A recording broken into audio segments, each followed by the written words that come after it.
तुम्ही देवाला एक गोष्ट मागता, तुमच्या मनापासून तुम्ही देवाला एक गोष्ट मागता. मी जेव्हा जेव्हा ह्याचा विचार करतो की देवाला आपण मागितलं काय आणि देवाने त्या बदल्यात आपल्याला दिलं काय.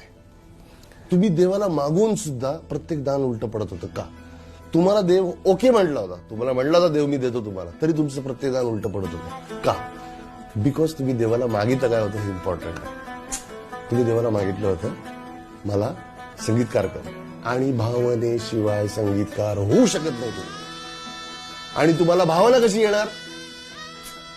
तर तुम्हाला हे आहेत ती सगळी दुःख भोगल्याशिवाय तुम्हाला भावना येणार नाही.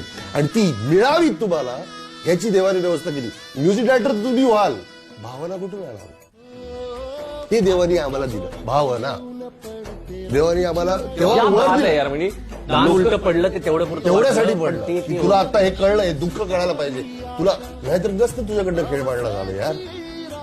नाहीतर तू सतत आनंदात असतं, तू कुठनं खेळ मांडला करायला, किंवा तू इतर कुठलंही गाणं करायला.